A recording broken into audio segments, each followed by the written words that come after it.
Hermann Hesse stands as one of the 20th century's most misunderstood philosophical voices, often reduced to a prophet of easy self-discovery when his actual project was far more demanding and tragic. Born in 1877 in the Black Forest region of Germany, Hesse spent 7 decades wrestling with a central problem that would define not just his fiction, but an entire philosophical worldview. How does a human being become genuinely themselves in a world designed to make authentic selfhood nearly impossible? The common misreading of Hesse treats him as an advocate of spiritual tourism, someone who simply said, "Go east, young man, find yourself, and all will be well." This interpretation has done enormous damage to understanding what Hesse actually proposed. His philosophy was not about escape, but about an excruciating confrontation with the multiplicity within oneself, a recognition that the self is not a unity to be discovered, but a battlefield where opposing forces wage eternal war. 3 major intellectual currents shaped Hesse's thinking, and understanding their collision is essential. First, the German Romantic tradition, particularly the ideas of Novalis and the early Romantics who believed in transcendence through inwardness. Second, the depth psychology of Carl Jung, with whom Hesse underwent analysis and whose concepts of the shadow, individuation, and the collective unconscious became foundational to his work.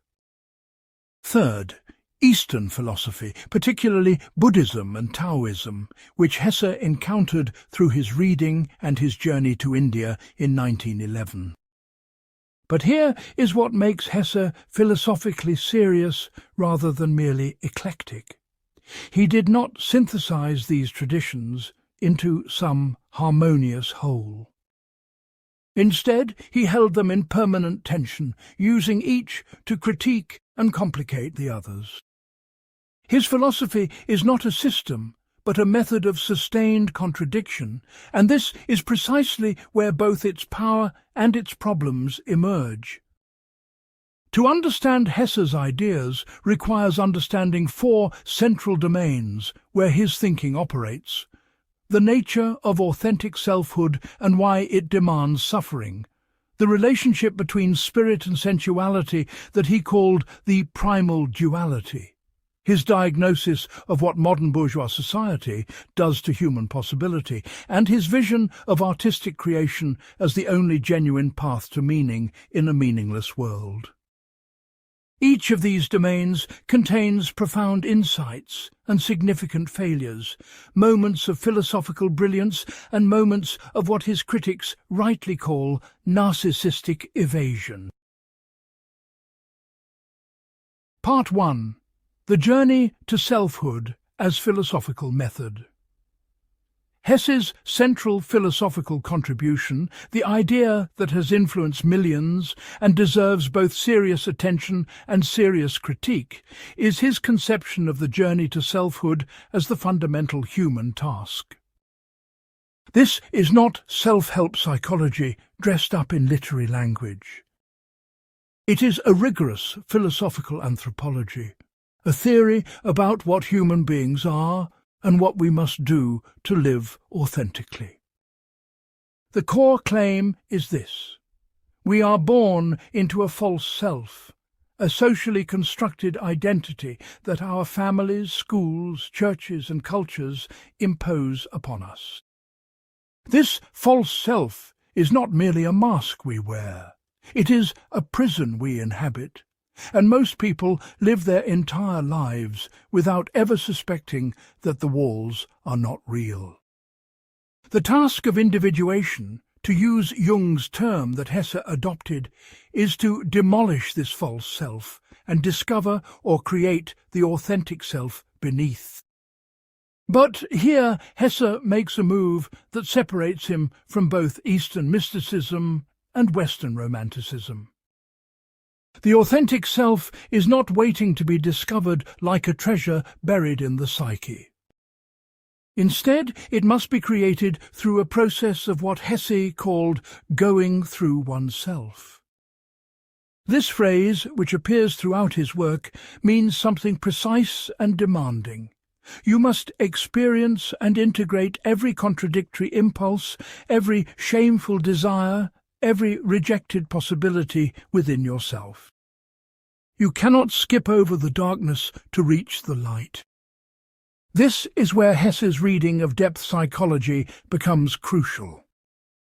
Jung's concept of the shadow, those aspects of ourselves we refuse to acknowledge, becomes for Hesse not just a psychological fact, but an ethical imperative. The journey to selfhood requires confronting your shadow, accepting that you contain the capacity for everything you despise. The saint must acknowledge the murderer within, the ascetic must acknowledge the sensualist, the rationalist must acknowledge the mystic. Let us make this concrete with an example from Hesse's most philosophically dense novel, Steppenwolf, published in 1927. The protagonist, Harry Haller, believes himself to be divided between two natures, the cultured spiritual man and the savage wolf. This binary is his false self, his way of organizing experience that allows him to feel superior while also feeling tortured. The novel's philosophical project is to destroy this comfortable duality and reveal that Haller contains not two selves, but thousands. In the Magic Theatre sequence, near the end of Steppenwolf, Haller encounters multiple versions of himself in a hallucinatory experience that functions as philosophical argument. He meets himself as a murderer, as a sensualist, as a tame bourgeois, as a wild revolutionary. The point is not that he should choose which self is real. The point is that authentic selfhood means accepting that all of these are real, that the self is not a unity, but a multiplicity, and that maturity means learning to orchestrate this multiplicity rather than imposing a false coherence. This leads to Hesse's concept of what he called the game of life. In his novel The Glass Bead Game, published in 1943, Hesse presents a vision of human existence as play, but play in the most serious sense. Life becomes authentic when we stop taking our provisional identities as fixed essences and instead treat them as roles we can step into and out of. This is not relativism or nihilism. It is a recognition that meaning is created through form and art rather than discovered in some external metaphysical truth. Now we must examine where this philosophy succeeds and where it fails, because both are instructive. The strength of Hesse's position is its psychological realism about the constructed nature of identity. Modern psychology and neuroscience have largely confirmed what Hesse intuited. There is no unitary self, no central command center in the brain that constitutes the essential you. The self is an ongoing process of integration across multiple subsystems, and the feeling of unified selfhood is itself a construction. Moreover, Hesse's insistence on the necessity of suffering in the journey to selfhood avoids the superficiality of much contemporary self-help culture. He understood that genuine transformation requires dismantling your existing identity, and this is terrifying and painful. You cannot become yourself without first ceasing to be who you think you are. This is a genuine insight with ancient philosophical roots in traditions from Buddhism to Stoicism. But here is where the serious critiques begin, and they cannot be dismissed. First, there is the problem of what the philosopher Charles Taylor calls radical reflexivity. Hesse's philosophy encourages an endless turning inward, a constant examination of whether your current self is authentic or merely another mask. This can lead to a kind of psychological paralysis, where you become so focused on the authenticity of your experience that you cannot simply have experiences. The Marxist critic Georg Lukács, who was otherwise sympathetic to literary modernism, attacked Hesse for what he called bourgeois inwardness. Lukács argued that Hesse's philosophy is fundamentally a retreat from political reality, a way for privileged individuals to avoid confronting their complicity in systems of oppression by obsessing over their inner authenticity. The journey to selfhood, in this critique, becomes a luxury available only to those who do not have to worry about material survival. This critique has real force. Hesse's major characters are almost always educated, economically secure men who have the leisure to embark on spiritual quests. The question of how a factory worker or a single mother would pursue individuation is never addressed. Hesse assumes a degree of freedom from necessity that is simply unavailable to most human beings. Second, there is the gender problem that feminist critics have rightly emphasized. In Hesse's philosophy, women almost always function as symbols rather than as subjects undertaking their own journeys to selfhood. They are the central pole in the spirit versus nature duality, objects that men use in their self-development rather than autonomous agents. In Narcissus and Goldmund, one of his most philosophically explicit novels, women exist only as temporary lovers who help Goldmund understand himself, never as people with their own journeys. Third, and perhaps most damning, there is the question of whether Hesse's philosophy contains any ethical content beyond the imperative to be authentic. The philosopher Theodor Adorno raised this objection in his critique of what he called the jargon of authenticity. If authenticity is the highest value, what prevents someone from authentically embracing fascism or cruelty?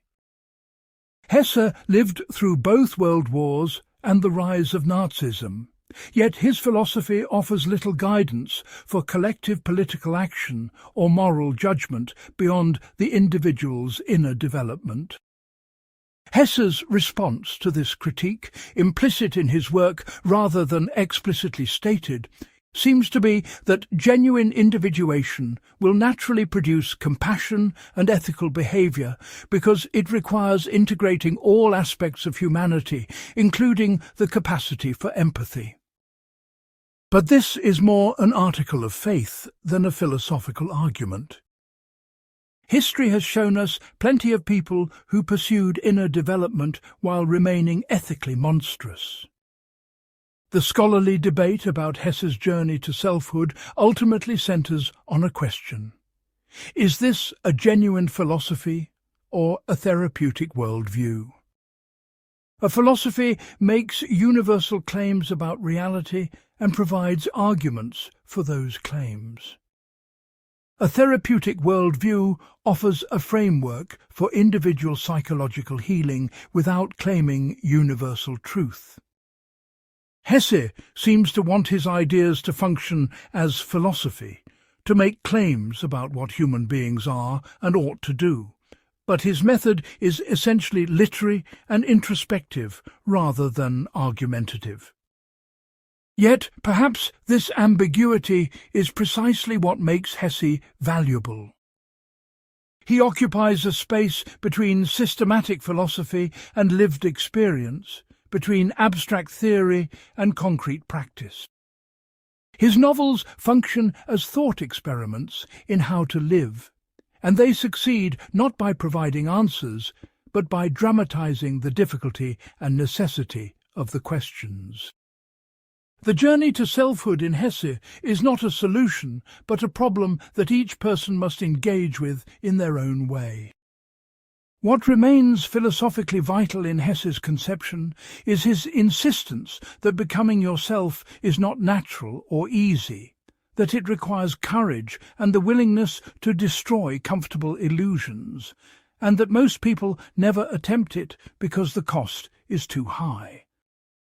Whether this is enough to constitute a philosophy is debatable, but it is certainly enough to make Hesse worth reading carefully rather than dismissing or romanticizing. Part 2. The Primal Duality, Spirit versus Nature. At the centre of Hesse's philosophical architecture stands what he called the primal duality, the fundamental opposition between spirit and nature, between Geist and nature, between the Apollonian and Dionysian dimensions of existence. This is not simply a restatement of the ancient mind-body problem. Hesse's version is more radical and more tragic.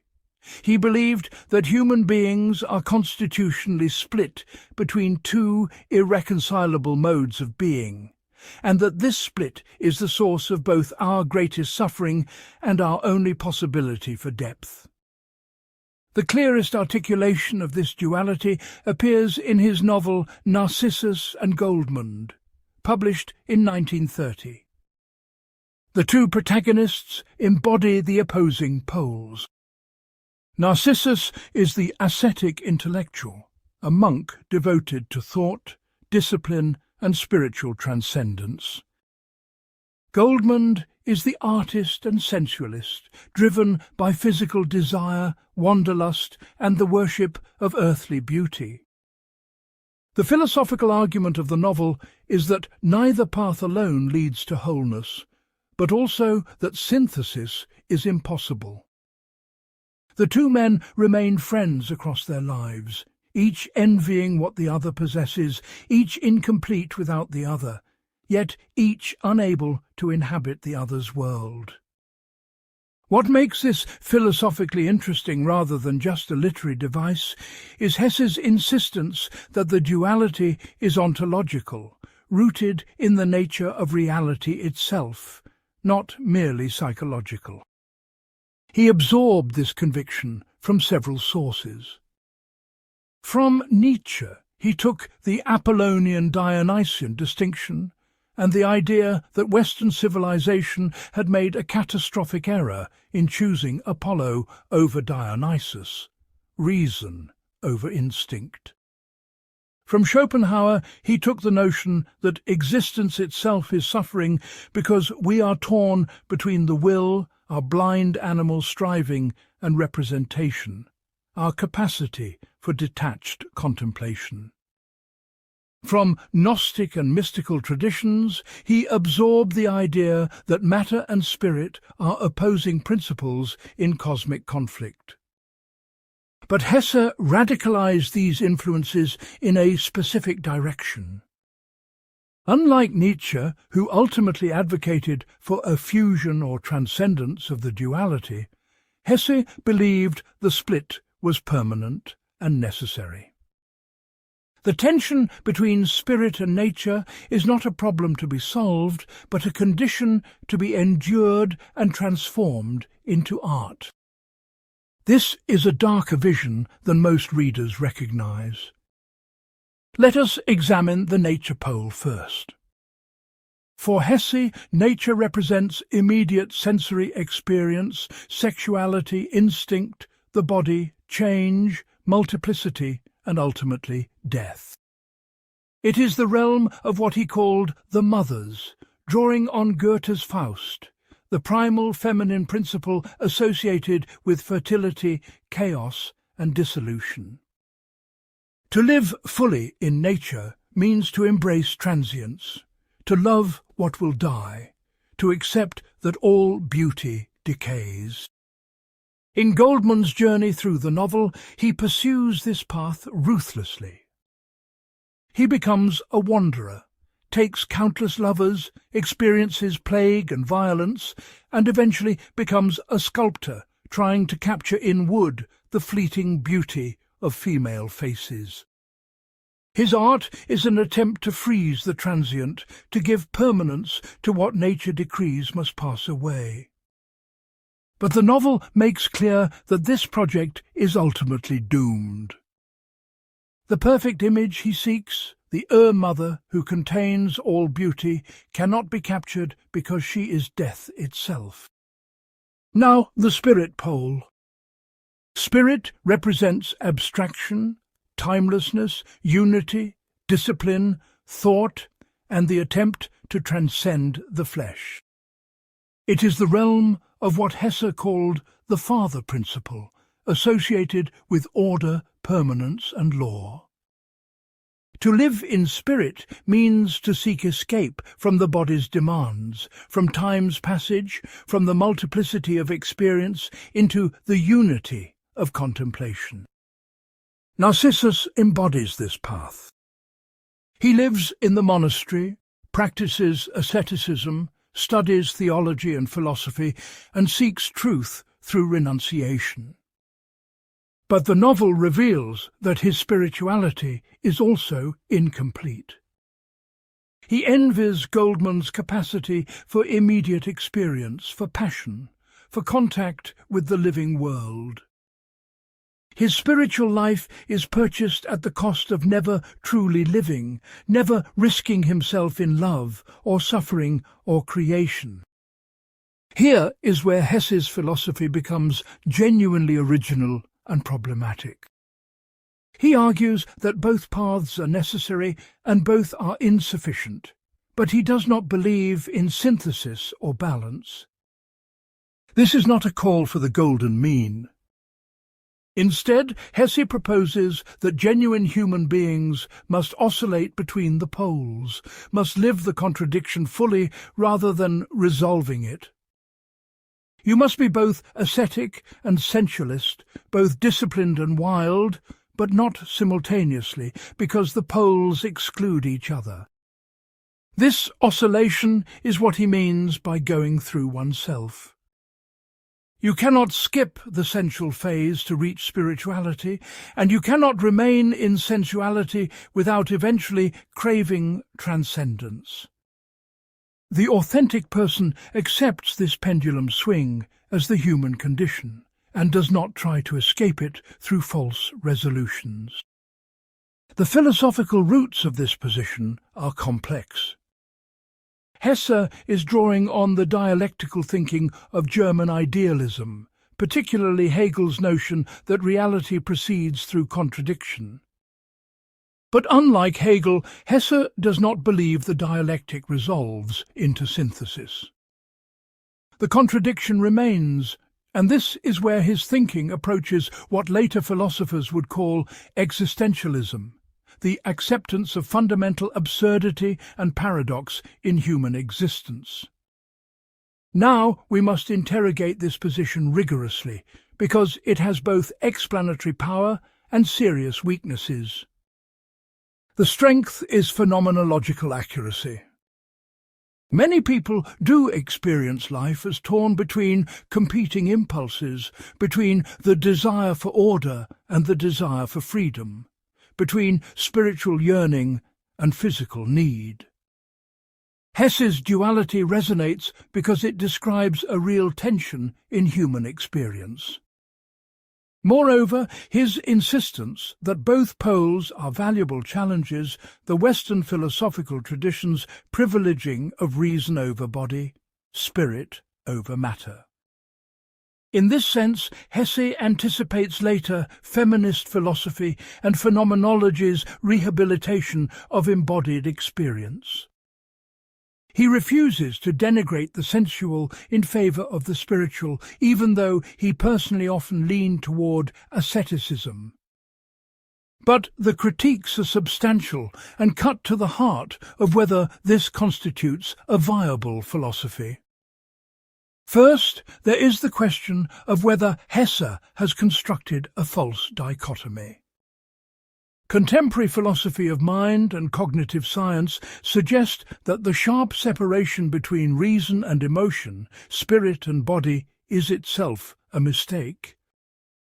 These are not opposing faculties, but integrated aspects of a unified cognitive system. Emotions are forms of cognition, and abstract thought is embodied.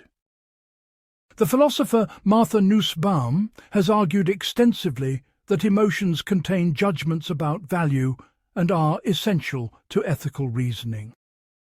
If she is right, then Hesse's dualism rests on an outdated faculty psychology that modern cognitive science has undermined.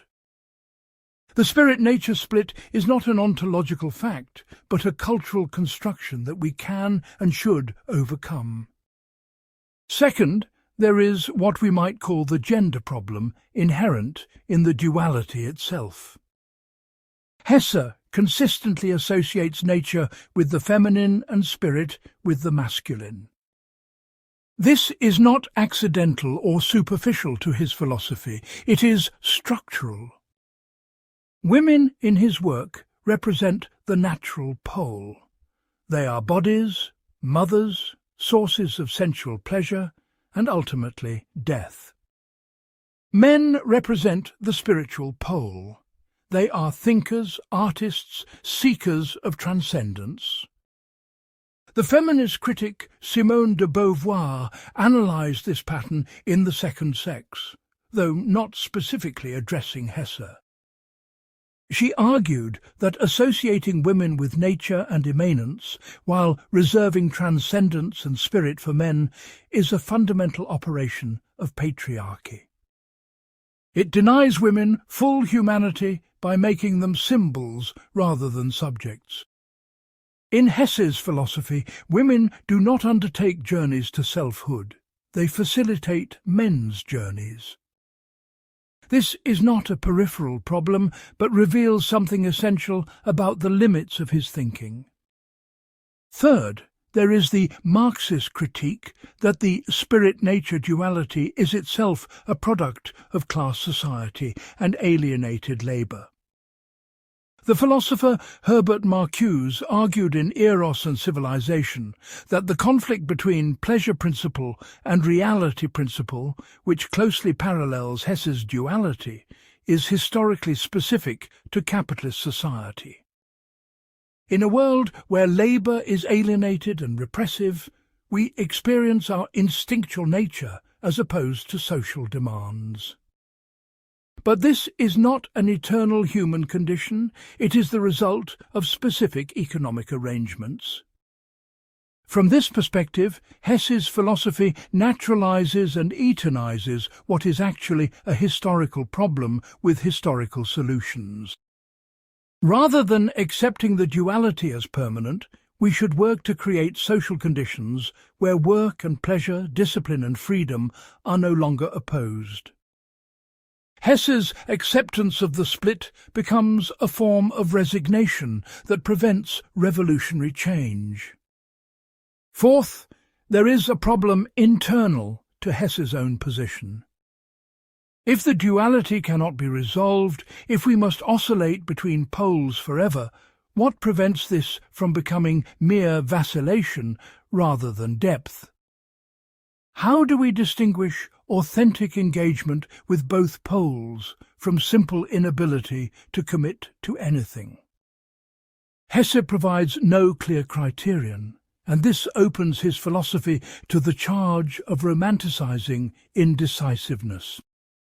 The existentialist philosopher Søren Kierkegaard made a similar criticism of what he called the aesthetic stage of existence. The aesthetic individual tries to sample all experiences, to live in the moment without commitment, and this appears profound, but is actually a form of despair. Genuine existence requires choosing, committing, accepting limitation. Hesse's celebration of oscillation might be a failure to achieve this existential maturity. Yet defenders of Hesse can respond to these critiques. Against the cognitive science objection, they might argue that even if reason and emotion are integrated at a neural level, we still experience them phenomenologically as intention. Philosophy should address lived experience, not just biological facts. The duality describes how life feels, even if it is not ultimately ontologically fundamental. Against the gender critique, some Hesse scholars argue that his later work, particularly The Glass Bead Game, moves beyond crude gender associations and presents the duality in more abstract terms. This defence is weak, however, because the late novel still lacks genuine female characters undertaking their own journeys. Against the Marxist critique, defenders might argue that even in a less alienated society, humans would still experience tension between immediate gratification and long-term goals, between individual desire and social necessity. Some form of the duality seems built into the human condition of being temporal creatures with foresight. Against the Kierkegaardian objection, they might argue that Hesse's oscillation is not mere vacillation, but a higher synthesis that includes both poles without resolving them, a kind of negative capability that can hold contradictions without anxious resolution. The scholarly consensus on Hesse's duality philosophy is divided. Literary critics tend to value it as a rich symbolic framework that generates interesting narratives. Philosophers tend to find it either dated or under-theorized. Psychologists, particularly those in the Jungian tradition, often embrace it as describing real tensions in the individuation process. Feminist scholars almost universally criticize its gender essentialism. What remains valuable is Hesse's insistence that we not pretend human life is simpler than it is, that we not paper over genuine tensions with easy optimism or false syntheses. If his specific formulation of the spirit-nature duality is flawed, the underlying insight that humans contain contradictory impulses that cannot be fully reconciled remains important. The question is whether we should accept this as permanent tragedy, as Hesse does, or see it as a problem admitting of solutions he could not imagine. Part 3. The Bourgeois World and its Destruction. Hesse's critique of bourgeois society forms the third pillar of his philosophy, and it is here that his thinking most directly engages with the social and political conditions of his time. But we must be precise about what Hesse means by bourgeois, because he uses the term in a specific philosophical sense that goes beyond mere economic class. For Hesse, the bourgeois world is not simply the middle class or capitalist society. It is a comprehensive mode of existence characterized by conformity, comfort-seeking, fear of extremes, and the substitution of security for vitality. The bourgeois person has made a devil's bargain. They accept spiritual death in exchange for material stability and social respectability. They live in what Hesse called the lukewarm zone, neither truly alive nor truly dead, and they demand that everyone else join them in this comfortable hell. This critique appears most forcefully in Steppenwolf, where Harry Haller sees himself as caught between two worlds, the dying aristocratic culture of the spirit and the rising bourgeois culture of mediocrity. The novel's famous treatise on the Steppenwolf, a text within the text, diagnoses the bourgeois world as a Procrustean bed that cuts off whatever exceeds its narrow dimensions. Procrustes, in Greek mythology, was a bandit who made travellers fit his bed by either stretching them or cutting off their limbs, and Hesse sees modern society doing exactly this to human souls. The bourgeois world, in Hesse's analysis, operates through several mechanisms of repression and reduction. First, it demands specialization and role-playing. You must be a good employee, a good citizen, a good spouse, a good parent, but never simply yourself in your contradictory fullness. Each role comes with scripts and expectations that have nothing to do with your authentic desires or nature. To function in bourgeois society requires performing these roles convincingly, and eventually the performance becomes your entire existence. Second, it valorizes moderation and condemns intensity. Any passion, any extreme experience, any genuine suffering or joy is suspect. The bourgeois ideal is balance, temperance, the golden mean, but Hesse sees this as a recipe for spiritual death. Real life happens at the extremes, in moments of ecstasy or despair, and the bourgeois world works systematically to eliminate these moments in favor of a flat, continuous contentment. Third, it substitutes entertainment for genuine culture. This aspect of Hesse's critique anticipates later Frankfurt School analyses of the culture industry. The bourgeois world produces a degraded mass culture designed not to challenge or transform, but to distract and pacify. In Steppenwolf, Halle is tortured by having to attend bourgeois dinner parties where people discuss art and music, but have no real relationship to beauty or truth. They consume culture as a status marker, not as a path to transformation. Fourth, and most insidiously, it normalizes this condition and makes alternatives appear pathological. Anyone who rejects bourgeois values is labelled mentally ill, immature, or dangerous. The bourgeois world cannot tolerate genuine outsiders because they remind everyone else of the life they have sacrificed. Hesse himself experienced this directly, criticized throughout his life for his refusal to settle into conventional existence. Now we must examine the philosophical underpinnings of this critique and ask whether it holds up to scrutiny. Hesse is drawing on several intellectual traditions here.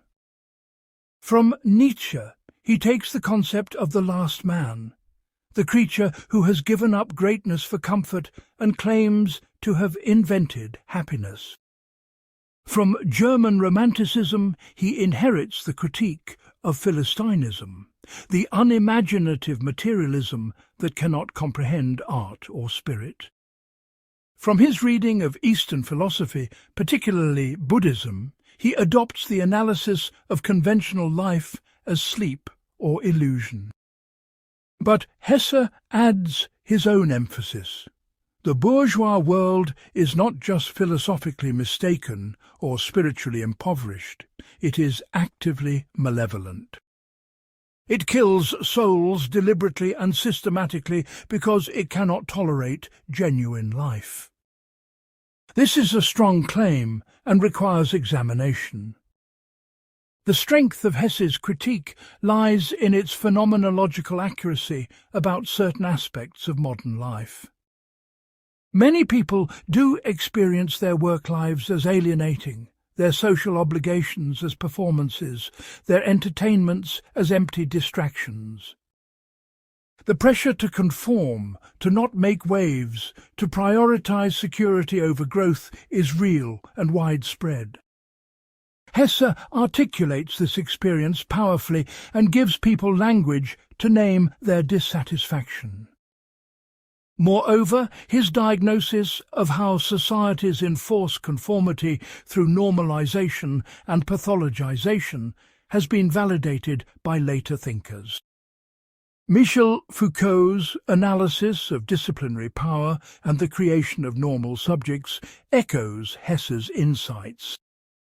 The sociologist Irving Goffman's work on how we perform social roles confirms Hesse's intuition that modern life is fundamentally theatrical and inauthentic. Hesse also correctly identifies a genuine problem in modern mass culture: the commodification of art and the reduction of culture to entertainment. His critique anticipates Adorno and Horkheimer's concept of the culture industry by several decades. The transformation of aesthetic experience into passive consumption really does degrade both art and audiences. But now the critiques, and they are severe. First, there is the problem of class privilege, masked as spiritual critique. Hesse's attacks on bourgeois life are launched from a position of bourgeois security. He had the luxury to reject conventional employment, to pursue art and self-development, because he had financial support, first from his family and later from his literary success. His characters who reject bourgeois life are similarly privileged. They are not factory workers or peasants struggling for survival. The Marxist critic Georg Lukács made this point forcefully in his essay The Ideology of Modernism. He argued that Hesse's rejection of bourgeois life is itself a bourgeois luxury, a form of what Marxists call false consciousness. Rather than recognizing that the problem is capitalism itself, the system that produces alienation and commodification, Hesse blames individual attitudes and choices. His solution, individual spiritual rebellion, leaves the system intact and is available only to those with economic privilege. This critique has force. Hesse never seriously engages with questions of economic justice or structural inequality. His philosophy is fundamentally individualist. It offers no collective politics, no vision of social transformation beyond everyone individually awakening. But how is the single mother working 2 jobs supposed to embark on a journey of self-discovery? How is the wage labourer supposed to reject bourgeois conformity when non-conformity means unemployment and poverty? Second, there is the problem of nostalgia and elitism in Hesse's critique.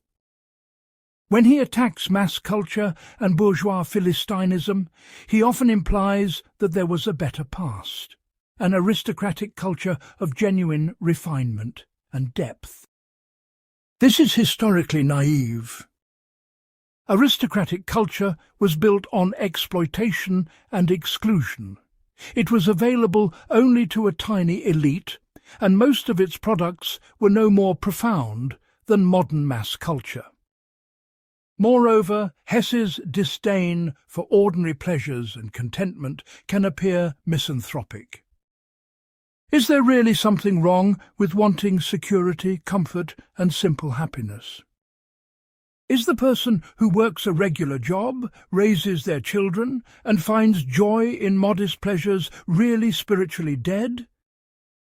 Hesse sometimes seems to think so, and this reveals an unattractive aristocratic disdain for normal human life.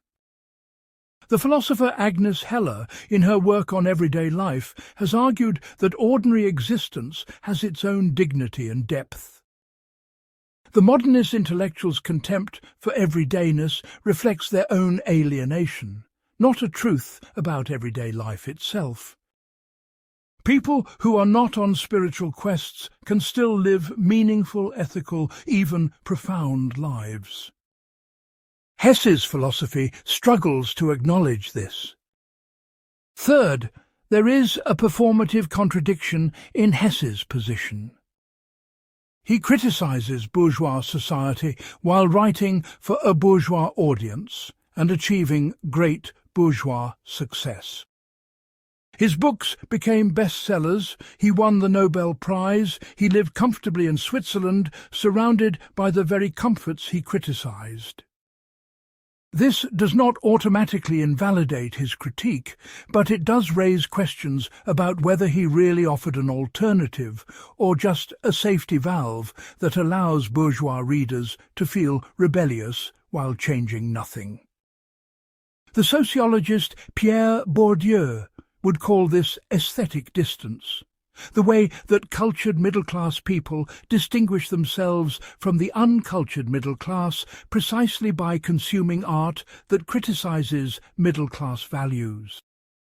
Hesse's novels become markers of cultivation, proof that you are one of the sensitive souls who sees through bourgeois superficiality, even as you remain fully integrated into bourgeois life. Fourth, Hesse's critique lacks specificity about alternatives. He is clear about what he opposes, but vague about what he proposes. The journey to selfhood, artistic creation, Eastern spirituality, these are fine as individual practices, but they do not constitute a social philosophy.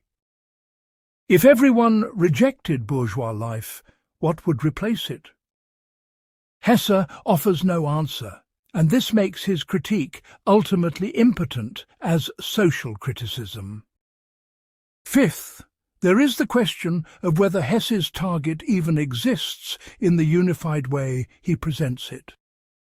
The bourgeois world is a construction, a philosophical abstraction that simplifies the enormous diversity of modern life. Real people do not neatly divide into bourgeois conformists and spiritual rebels. Most contain elements of both, and most negotiate the tension between social demands and personal authenticity in complex ways that Hesse's stark dichotomy cannot capture. The philosopher Charles Taylor has argued that the modern ideal of authenticity, which Hesse helped popularize, itself becomes a form of conformity. Everyone is trying to be unique and authentic, and this paradoxically creates new forms of social pressure and performance. The rebel becomes a type, non-conformity becomes mandatory, and we end up with what Taylor calls the culture of authenticity that is just as repressive as what it replaced. Despite these criticisms, aspects of Hesse's bourgeois critique remain valuable. His insistence that social normalcy is not the same as health or authenticity challenges the way societies pathologize deviation. His recognition that comfort and security can be purchased at too high a price, the price of never fully living, articulates a genuine danger in modern life. His diagnosis of how entertainment and distraction prevent confrontation with existential questions remains relevant in an age of smartphones and social media. What Hesse failed to do was connect his individual psychology to structural analysis. He saw that bourgeois society produces alienation, but did not adequately theorize the economic and political systems that generate this alienation. A more adequate critique would combine Hesse's phenomenological insights with Marxist structural analysis, showing how capitalism shapes consciousness while also taking seriously individual experience of that shaping. The scholarly debate about Hesse's social critique thus centers on whether it is a genuine contribution to critical theory or merely an expression of bohemian aestheticism. Left-wing critics tend to see it as the latter, a pseudo-rebellion that poses no real threat to existing power structures. Psychologically oriented scholars tend to value it as capturing real experiences of alienation and conformity pressure. The truth likely lies between these positions. Hesse identified real problems but lacked the theoretical tools to adequately explain or solve them.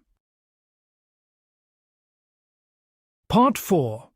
Eastern Philosophy and the Illusion of Unity.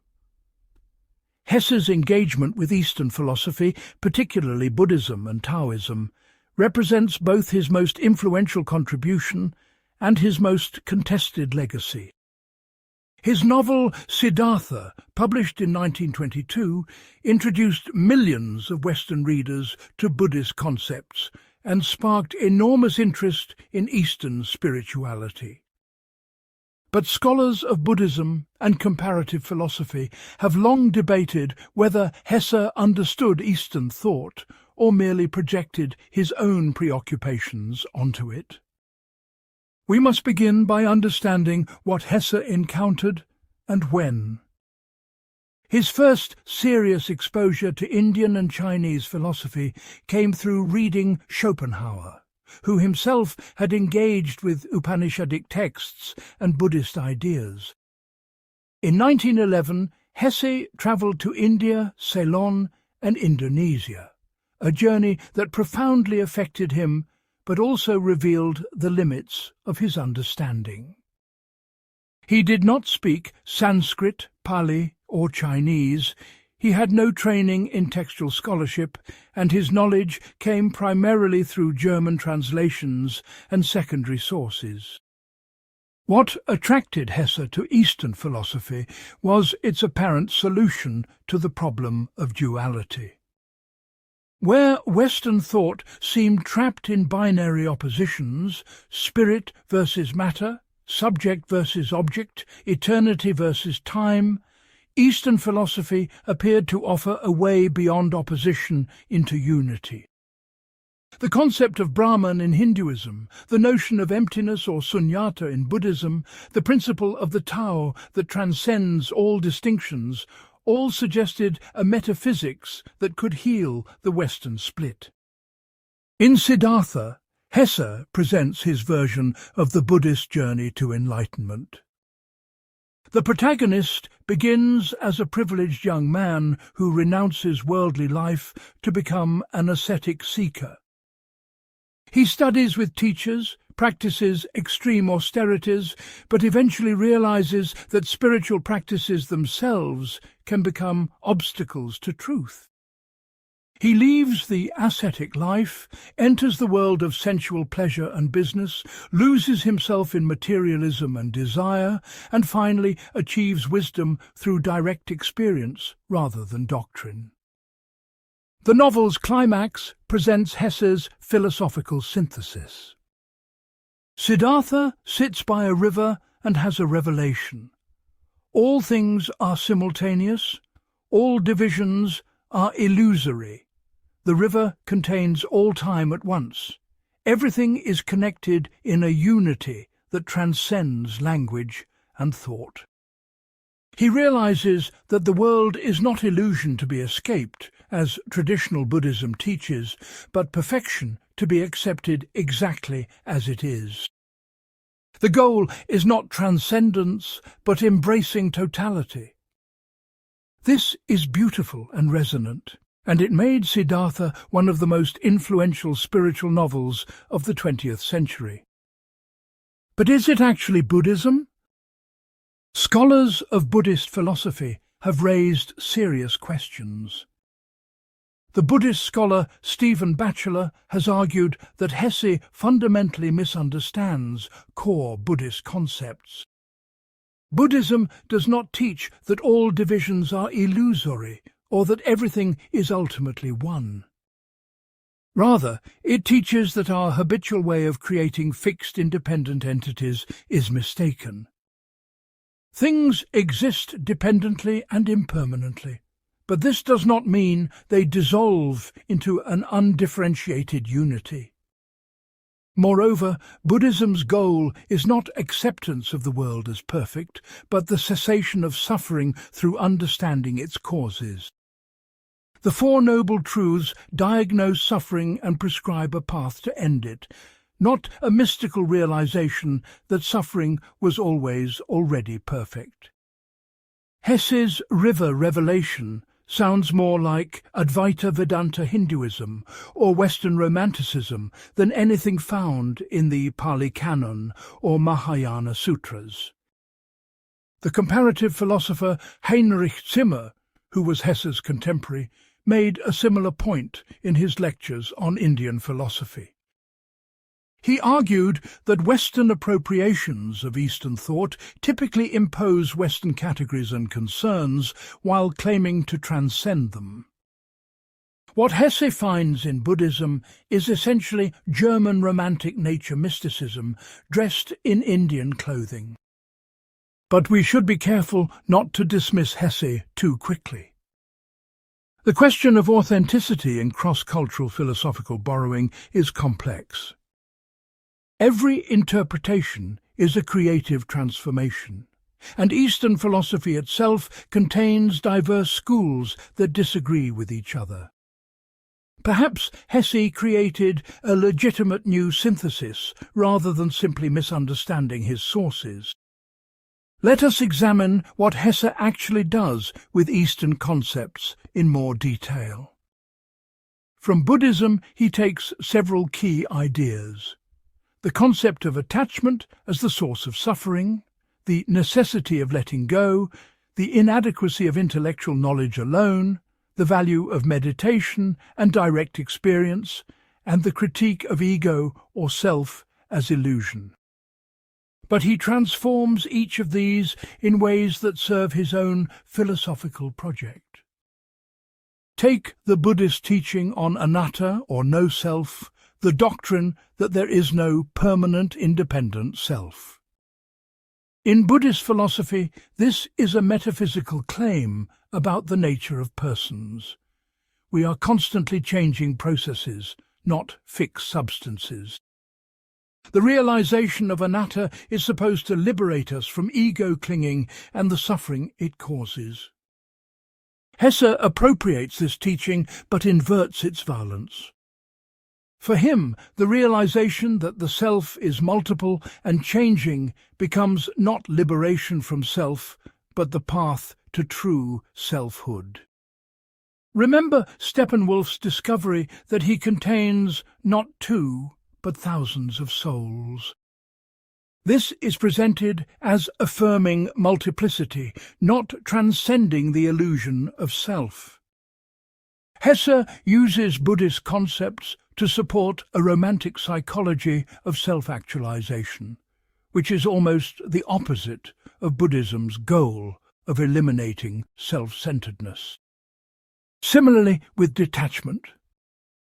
Buddhist detachment or non-attachment means not clinging to impermanent phenomena, recognizing that nothing can provide lasting satisfaction. It is fundamentally about reducing craving and aversion. But Hesse's version of detachment is more aesthetic and contemplative, a kind of artistic distance that allows you to appreciate life as spectacle without being consumed by it. This is closer to Schopenhauer's aesthetic contemplation than to Buddhist equanimity. Hesse's most original contribution is his concept of simultaneity, the idea that all times and all perspectives exist at once in a higher reality that transcends linear experience. This appears most clearly in Siddhartha's river vision and in the elaborate metaphysics of the glass bead game. Hesse claims this derives from Hindu and Buddhist concepts of Maya and the eternal present, but actually it is more influenced by German idealism and Western mysticism. The notion of simultaneity allows Hesse to reconcile opposites without eliminating them.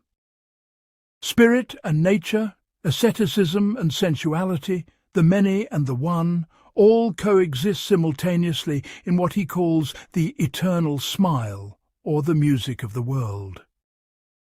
This is not the Buddhist middle way, which steers between extremes, but a kind of totalizing vision that embraces all contradictions.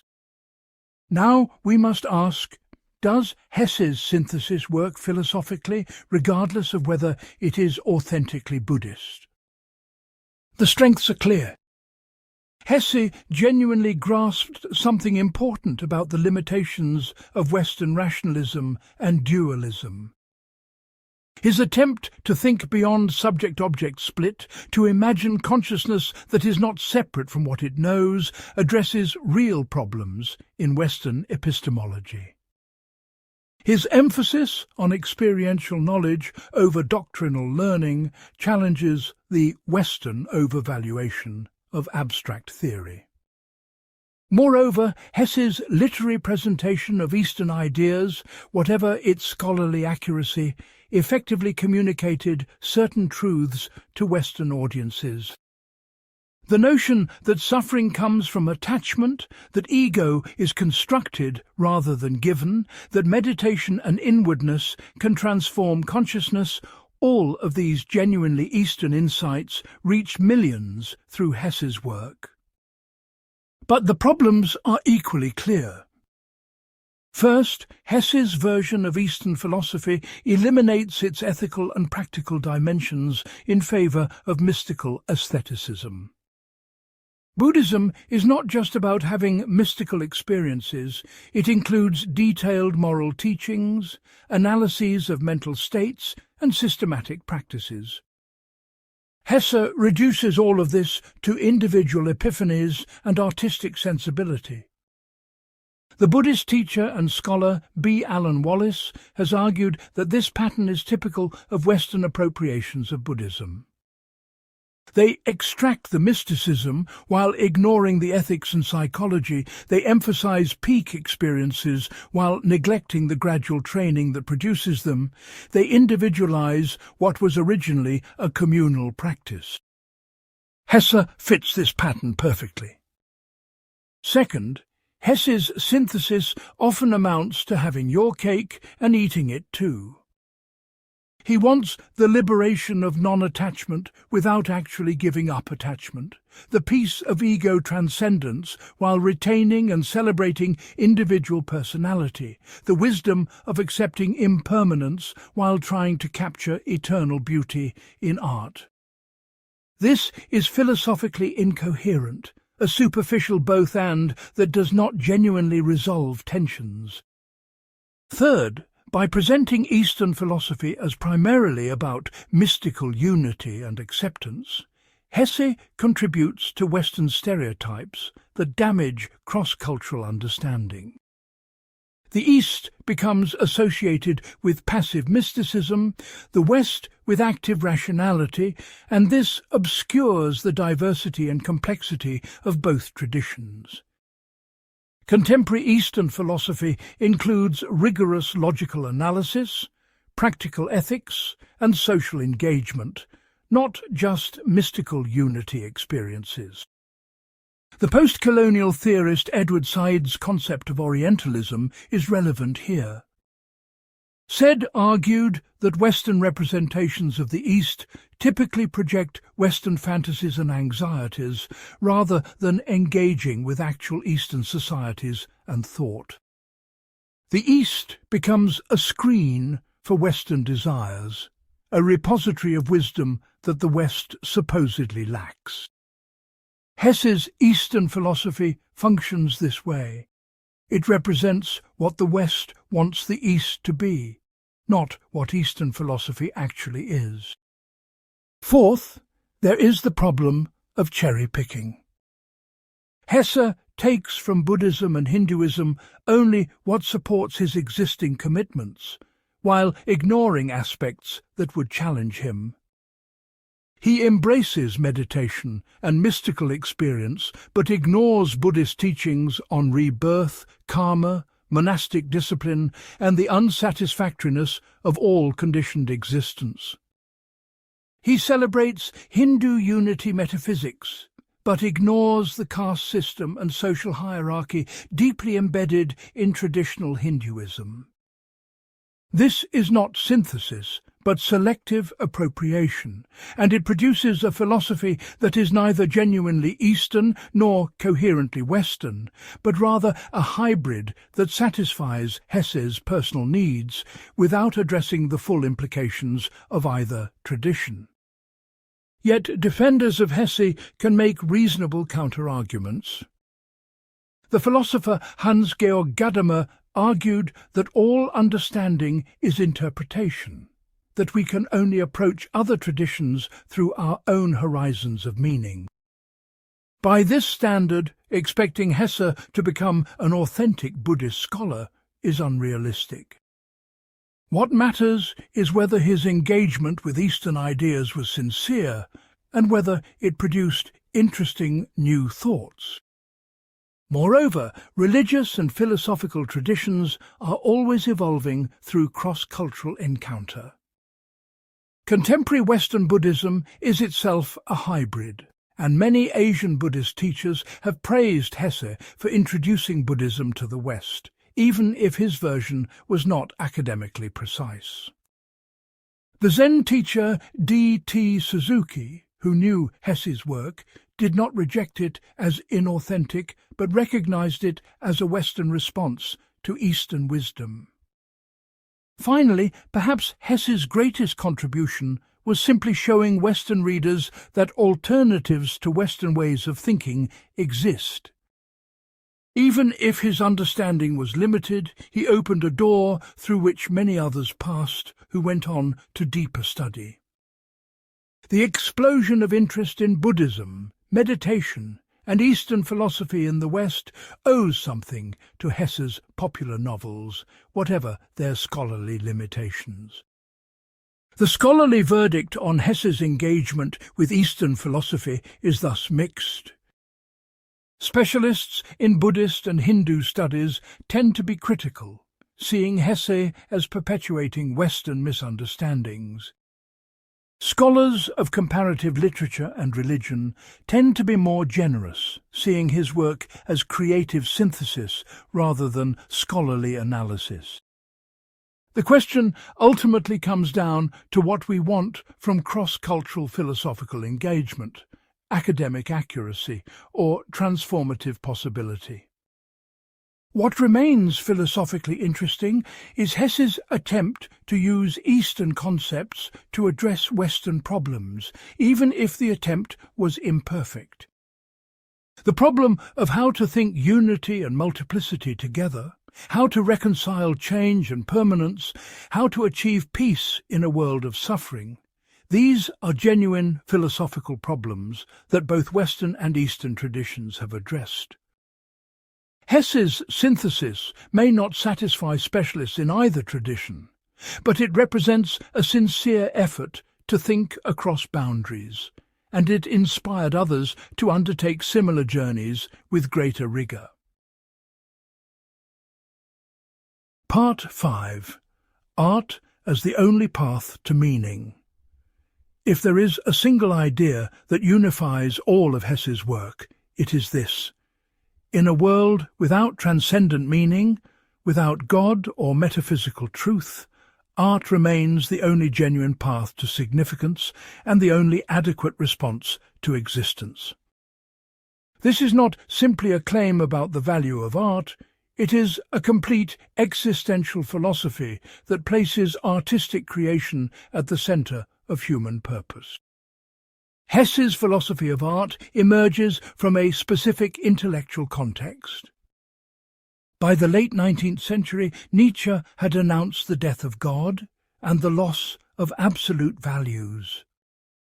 This created what later thinkers would call the problem of nihilism.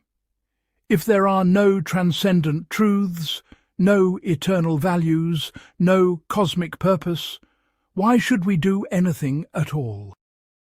Nietzsche's answer was the creation of new values through the will to power and the affirmation of life. Hesse's answer was art. For Hesse, art is not decoration or entertainment or even primarily communication.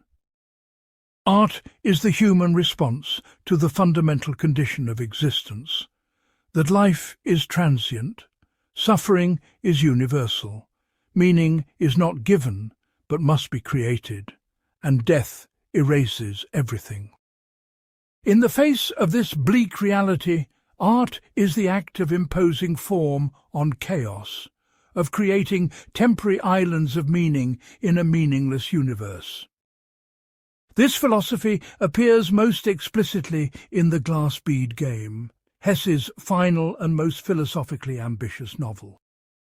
The novel presents a future society where an intellectual elite devotes themselves to the glass bead game, an elaborate symbolic system that synthesizes all human knowledge into aesthetic patterns. The game is pure form, pure play, pure artistic creation without practical purpose. It represents Hesse's vision of the highest human possibility. Life lived entirely as aesthetic creation. But the novel is more complex than this might suggest. The protagonist, Josef Knecht, ultimately rejects the pure aestheticism of the game and returns to the world of ordinary life and teaching. This has led to extensive scholarly debate about whether Hesse is ultimately endorsing or critiquing his own aesthetic philosophy. We will return to this question, but first we must understand the philosophy itself more fully. Hesse's aestheticism has several key components. First, art is the transformation of suffering into form. Life brings pain, loss, disappointment, death, and these cannot be eliminated or transcended. But they can be transmuted through artistic creation into something beautiful and meaningful. The artist does not deny suffering, but uses it as raw material. This appears clearly in Hesse's understanding of his own work. Each of his major novels emerged from a personal crisis that he transformed into art. Demian came from his psychoanalysis and his crisis of identity during World War I. Steppenwolf came from a period of severe depression and suicidal thoughts. Narcissus and Goldmund came from his wrestling with the spirit-nature duality. The glass bead game came from his attempt to imagine a life beyond his own struggles. In each case, art was how he survived and made sense of chaos. Second, art creates what Hesse calls magic, by which he means a transformation of consciousness that reveals hidden connections and patterns. Great art does not simply represent reality, it reorganizes perception so that we see reality differently. This is a quasi-religious function. Art provides epiphanies, moments of vision that break through ordinary consciousness. Third, art is play in the highest sense, not frivolous amusement, but the free creation of form according to self-imposed rules. The glass bead game exemplifies this. It has elaborate rules, but no external purpose. It exists purely for the joy of pattern-making and the beauty of the game itself. This connects to Schiller's concept of the play drive and to Nietzsche's vision of life as aesthetic phenomenon. But Hesse radicalizes it. All of life should become play. All seriousness should be transformed into artistic creation. Fourth, the artist is a specific human type, fundamentally different from other people. This is one of Hesse's most elitist and problematic claims. He believed that most people are incapable of genuine artistic sensibility, that they literally trapped in literal-mindedness and utilitarian thinking. The artist is someone who has escaped these limitations and can live in the realm of form and symbol. Fifth, art requires absolute devotion, a kind of secular monasticism. The true artist sacrifices everything else: relationships, comfort, social belonging, material success, in service to their art. This is not optional, but necessary. Art demands this sacrifice and will destroy anyone who tries to pursue it half-heartedly. Now we must examine these claims critically, because they reveal both insights and serious problems.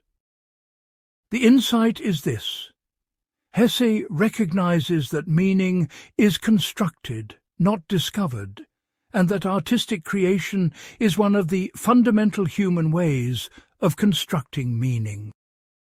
In a post-religious age, art can provide some of what religion once provided: community, ritual, transcendence, consolation, a sense that life matters. Moreover, Hesse is right that art can transform suffering in ways that mere acceptance or denial cannot. The process of creating form from chaos, of making something beautiful from pain, is genuinely therapeutic and meaningful. This has been confirmed by both psychological research on expressive therapies and phenomenological accounts of aesthetic experience. Hesse also correctly identifies the playful dimension of art, the way that artistic creation involves freedom within constraints, the joy of pattern-making for its own sake. This insight has been developed by later philosophers of play and game theory, who recognize that rule-governed but freely chosen activities are essential to human flourishing. But the problems are substantial. First, there is the question of aesthetic elitism. If art is the highest human possibility, and only a few people are capable of genuine artistic sensibility, what about everyone else? Are they doomed to meaningless lives? Hesse sometimes seems to suggest exactly this, and it is both morally objectionable and philosophically dubious. The philosopher John Dewey argued against this kind of elitism in art as experience. Dewey claimed that aesthetic experience is not limited to contemplating fine art, but permeates everyday life. The carpenter who takes pride in good work, the cook who creates a delicious meal, the parent who crafts a birthday party, all are engaged in aesthetic creation. Hesse's narrow conception of art as high culture produced by rare geniuses misses this broader truth about aesthetic dimension of all human activity. Second, there is the problem of art's relationship to ethics and politics. If art is the highest value and the artist's only obligation is to their art, what prevents artistic creation from becoming a form of narcissistic withdrawal from moral and social responsibility?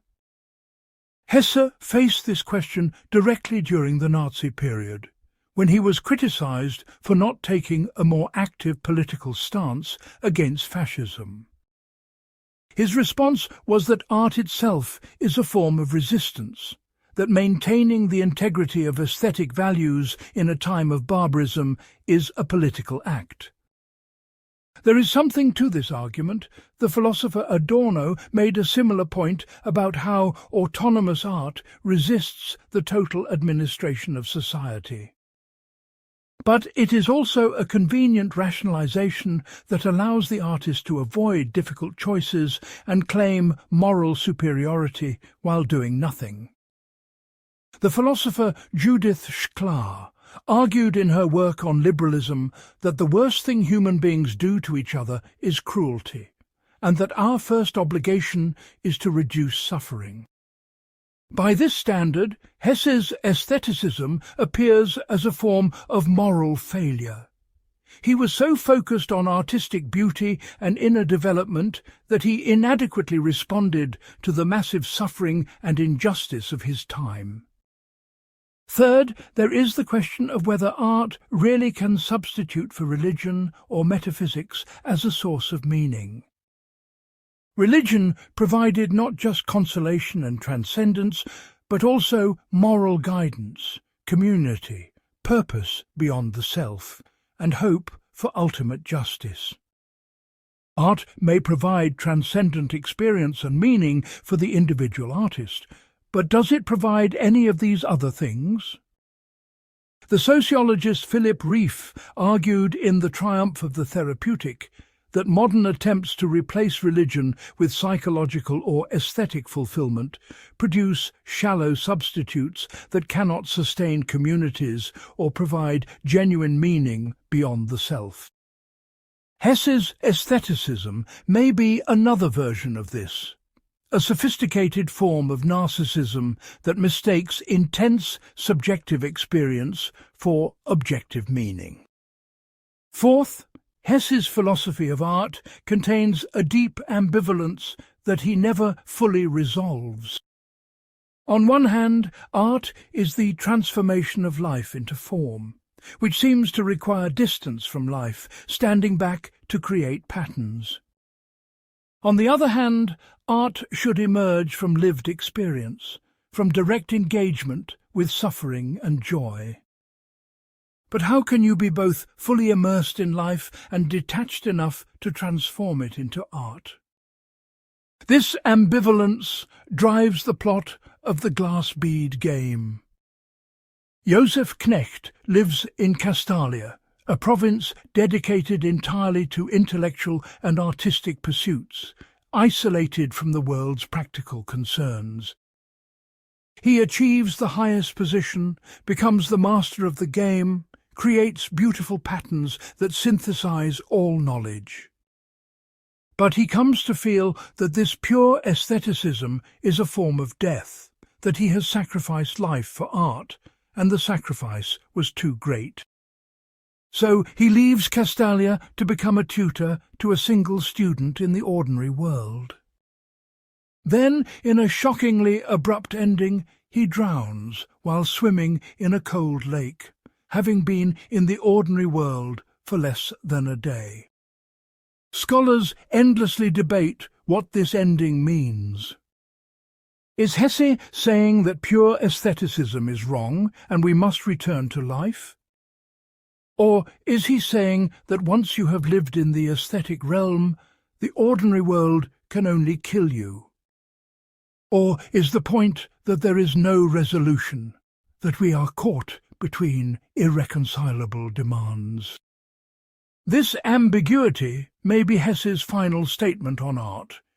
It is necessary but insufficient, the highest possibility but also a trap, the only meaning but also a flight from meaning.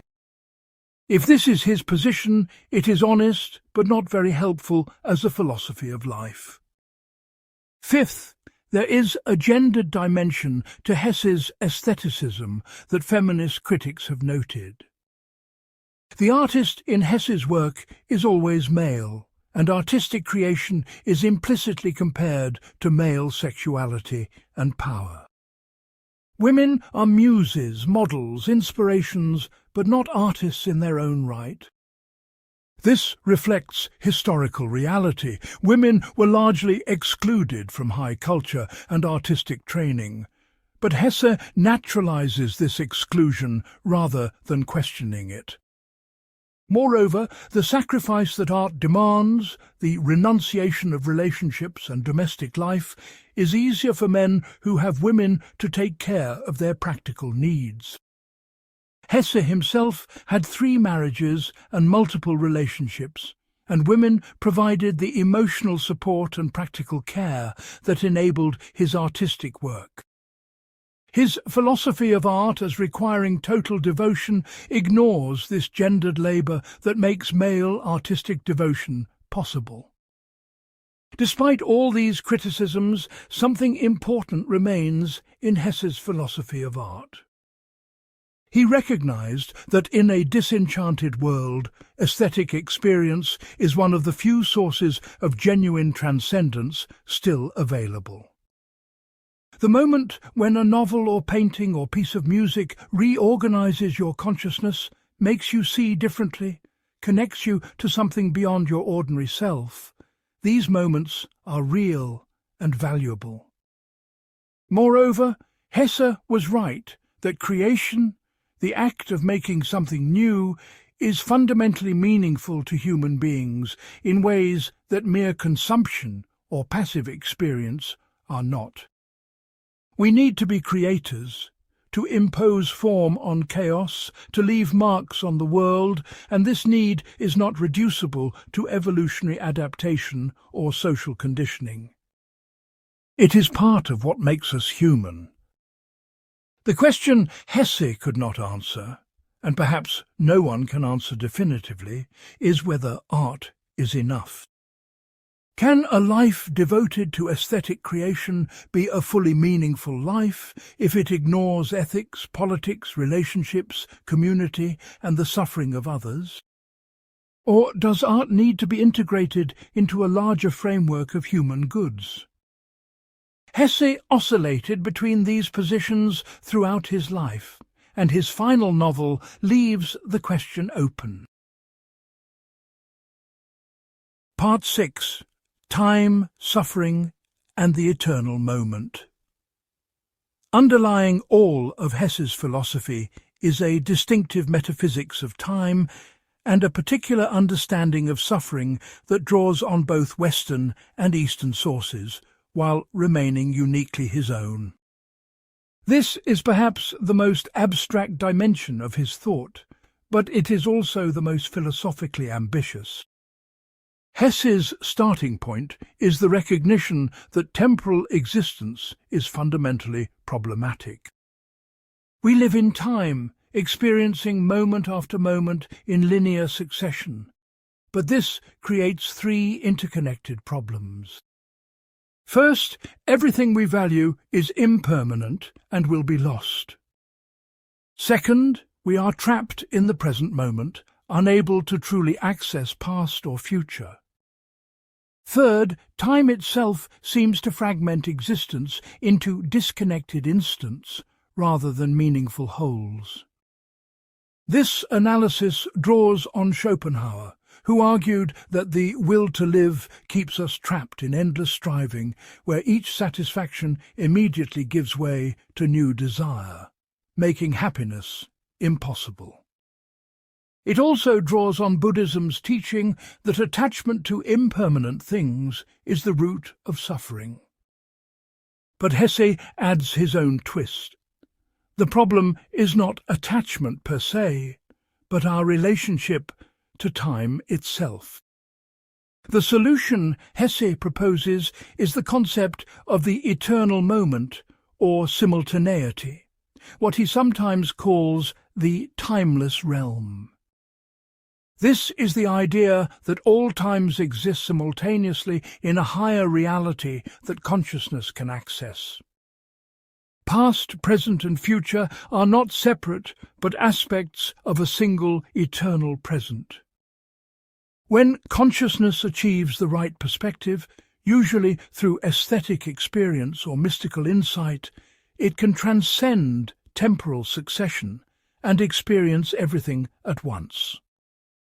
This idea appears most explicitly in Siddhartha's vision by the river.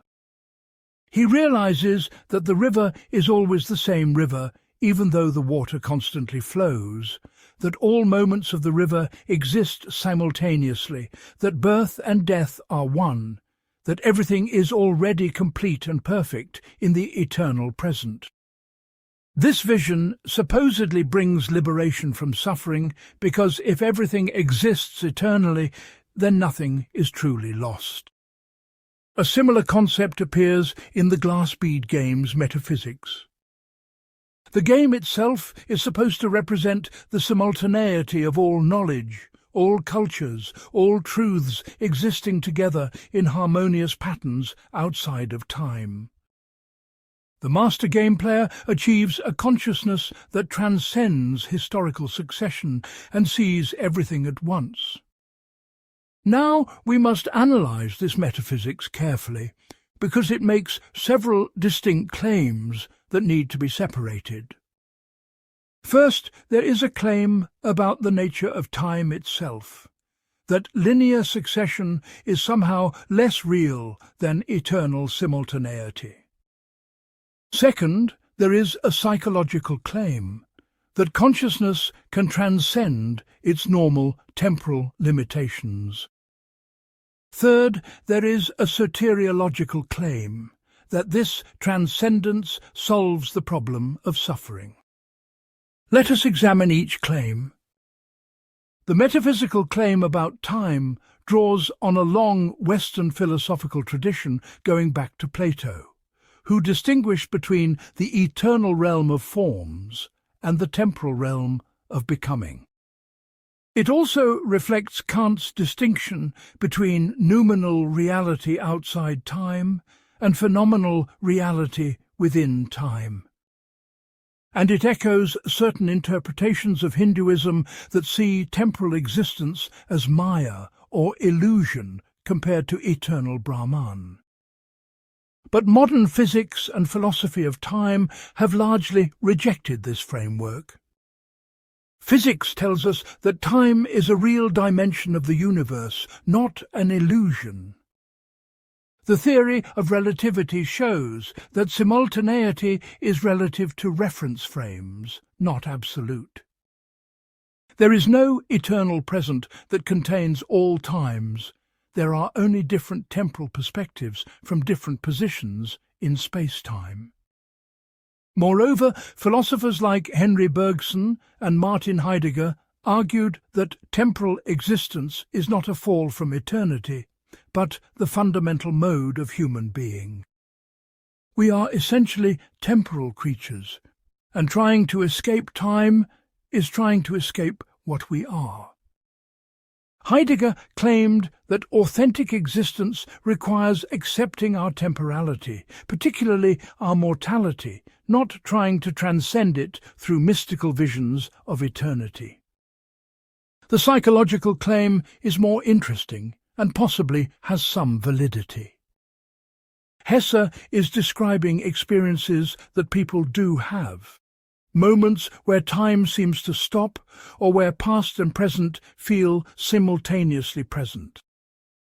These occur in aesthetic experience, mystical states, meditation, and sometimes in ordinary consciousness. The psychologist William James documented such experiences in the varieties of religious experience and took them seriously as forms of knowledge. Contemporary neuroscience has shown that our experience of time is constructed by the brain and can be altered in various ways. The sense of temporal flow, the feeling that we are moving from past through present to future, is produced by specific neural mechanisms that can malfunction or be modulated. So Hesse may be describing real alterations in temporal consciousness, even if his metaphysical interpretation of these experiences is questionable. But the soteriological claim that transcending temporal consciousness solves suffering is where Hesse's philosophy becomes most problematic. Even if we can occasionally experience moments where time seems to stop or where everything feels unified, how does this help with actual suffering? The pain of loss, the fear of death, the frustration of unmet needs, all of these continue regardless of whether we have mystical experiences of timelessness. The philosopher Martha Nussbaum has argued forcefully against this kind of solution to suffering. In The Therapy of Desire, she examines ancient Greek and Roman philosophies that promise to eliminate suffering through achieving the right mental state. She concludes that these philosophies fail because they require giving up the attachments that make life meaningful. If we stop caring about temporal, impermanent things, we stop suffering, but we also stop truly living. Hesse's version has the same problem. If realizing that everything exists eternally eliminates the pain of loss, it does so only by making us not care about the particular temporal beings we love. But this is a kind of death, a giving up of the specific attachments that constitute our lives. The mother who loses a child is not consoled by being told that her child exists eternally in some timeless realm. She grieves precisely the temporal, changing, particular child who is gone. Moreover, Hesse's solution risks what the philosopher Paul Ricoeur called the temptation of totality, the desire to see everything at once from a God's-eye view. This temptation appears in many philosophical systems, the wish to transcend partial perspective and achieve absolute knowledge. But Ricoeur argues this is both impossible and undesirable. We are finite beings with limited perspectives, and this finitude is not a defect, but the condition of meaning. Stories and meanings require temporal sequence, not simultaneous totality. There is also a tension between Hesse's metaphysics of the eternal moment and his emphasis on becoming and self-development. The journey to selfhood takes time, requires living through different phases, demands temporal development. But if everything exists simultaneously in eternity, then there is no real development, no genuine change, no authentic journey. Hesse tries to have it both ways, affirming both temporal becoming and eternal being, but these seem incompatible. The philosopher Gilles Deleuze offers a different approach to time that might help clarify Hesse's intuition. Deleuze distinguished between chronological time, the succession of uniform moments, and what he called aion, the eternal time of pure becoming. In aeon, past and future insist or subsist in the present without being contained by it. Everything is always becoming without ever simply being. This is a way of affirming temporal existence without reducing it to simple succession or trying to escape into eternity. Perhaps what Hesse is groping toward is something like Deleuze's concept, not a timeless realm that contains all times, but an enriched temporal consciousness that can hold past and future in the present, that experiences time as creative becoming rather than mere loss. But Hesse's formulations lean too heavily towards static eternity and end up undermining the very temporality they claim to affirm. The relationship between suffering and time in Hesse's philosophy also deserves scrutiny. Hesse follows Buddhism in seeing attachment to impermanent things as a source of suffering. But unlike Buddhism, which prescribes a detailed path of ethical practice and meditation to address this, Hesse offers mainly aesthetic experience and mystical insight. This is less a solution than a coping mechanism available only to those capable of intense aesthetic or mystical experiences. Furthermore, not all suffering comes from attachment to impermanent things. Physical pain, injustice, cruelty, meaninglessness, these cause suffering regardless of our metaphysical views about time. Hesse's philosophy addresses only one kind of suffering, the existential angst of finitude and impermanence, while ignoring other forms of suffering that require political, social, and ethical responses rather than metaphysical ones. There is also the question of whether Hesse's mystical experiences of timelessness are genuinely insightful or merely psychological phenomena that he misinterprets. The philosopher Bertrand Russell made this argument about mystical experiences generally. They feel profound and revelatory, but this feeling is not evidence that they reveal truth about reality. Many different mystical traditions have contradictory visions that cannot all be true. The feeling of certainty that accompanies mystical experience is a psychological phenomenon, not validation of metaphysical claims. Yet there is something in Hesse's intuition that should not be dismissed entirely. The sense that temporal succession is not the whole story about time, that there are ways of experiencing time that are richer and more meaningful than mere clock time. This resonates with many people's experience. The phenomenologist Maurice Merleau-Ponty argued that lived time is fundamentally different from objective time, that consciousness does not experience time as a succession of disconnected moments, but as a flowing unity where past, present and future interpenetrate. Hesse may be describing this lived time rather than proposing a literal metaphysics of eternal simultaneity. In moments of aesthetic experience or deep absorption, we do experience time differently, and these experiences are valuable and meaningful. The mistake is elevating this phenomenology into metaphysics and claiming that these altered experiences reveal a truer reality than ordinary temporal existence. The lasting value of Hesse's temporal philosophy may be primarily negative. His recognition that our ordinary relationship to time is problematic, and his insistence that we need to find ways of experiencing time that are less fragmented and more meaningful.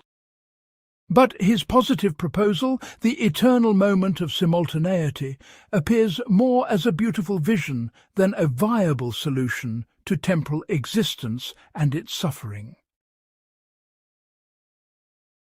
Part 7.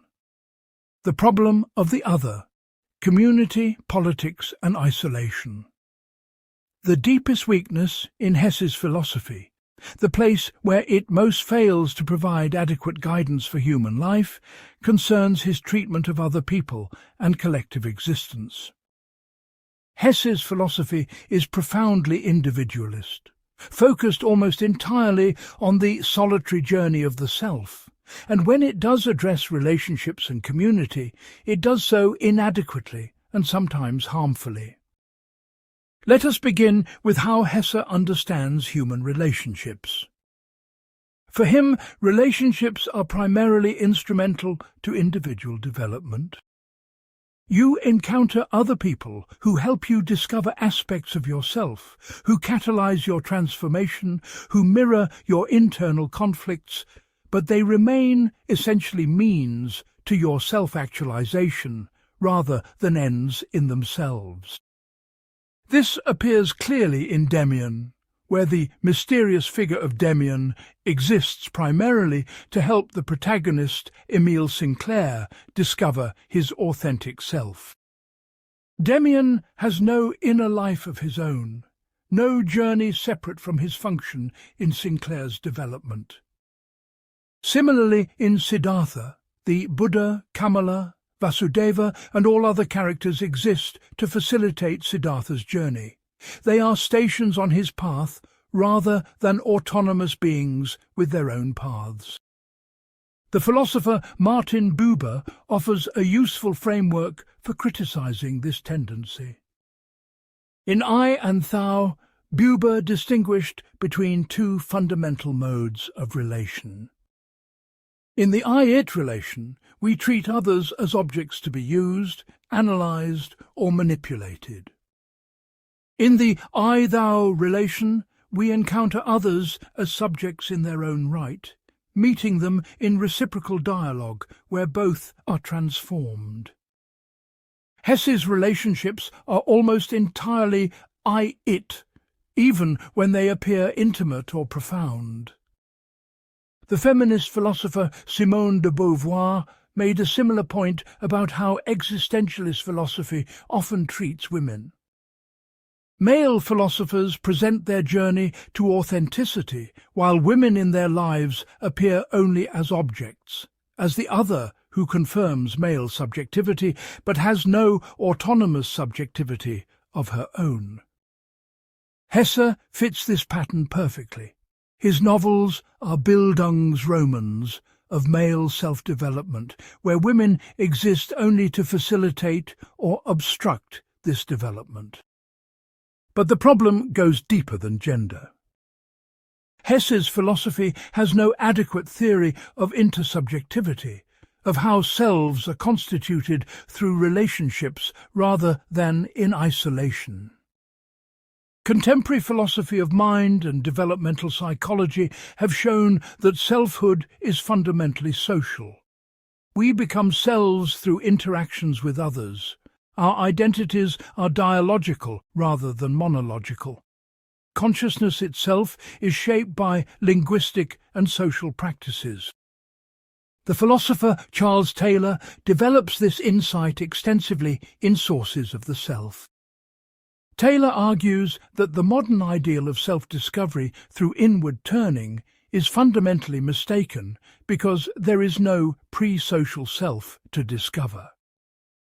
We are always already embedded in language, culture and relationships that constitute what we are. The journey to selfhood is not inward but outward, through engagement with others and with traditions larger than ourselves. From this perspective, Hesse's entire philosophical project rests on a false premise. The authentic self cannot be found through isolation and inward turning because the self is not that kind of thing. It is a nexus of relationships, a node in a network, not a hidden essence waiting to be discovered. Hesse's protagonists retreat from society to find themselves, but this retreat eliminates the very conditions that make selfhood possible. Now let us examine Hesse's treatment of community and collective life. He is deeply ambivalent about human communities, seeing them as both necessary and suffocating. The bourgeois community is oppressive and must be rejected. But the alternatives Hesse imagines are either temporary, like the brotherhood of wanderers in Goldman's Journey, or utopian and unrealistic, like the province of Castalia in the glass bead game. Castalia is particularly instructive as a vision of ideal community. It is a society entirely devoted to intellectual and aesthetic pursuits, isolated from political and economic life, governed by merit and dedicated to cultural preservation and the glass bead game. But the novel itself shows that this community is sterile and parasitic. It produces nothing of practical value. It depends on the larger society's labour to support it, and it cuts members off from the very life experiences that give art and thought meaning. Joseph Knecht's decision to leave Castalia can be read as Hesse's recognition that his ideal community is not viable. But what alternative does he propose? Knecht goes to serve as tutor to a single student, a model of relationship that is still fundamentally hierarchical and focused on individual development rather than collective flourishing. Hesse cannot imagine genuine egalitarian community where people work together toward shared goals. This failure becomes most apparent when we consider Hesse's response to the massive political crises of his time. He lived through both world wars, the rise of fascism, the Holocaust, the atomic bomb, the Cold War, and his philosophical response to all of this was essentially to withdraw into aesthetic creation and individual spiritual development. During World War I, he helped prisoners of war and published anti-nationalist essays, which was courageous. But his ultimate message was that individuals should work on themselves rather than trying to change political structures. The critic Georgi Lukács attacked Hesse fiercely for this apoliticism, seeing it as bourgeois evasion of real political responsibility. When fascism was destroying Europe, Hesse was writing about mystical unity and the beauty of the glass bead game. This is not morally neutral, it is a political choice to prioritize individual cultivation over collective resistance.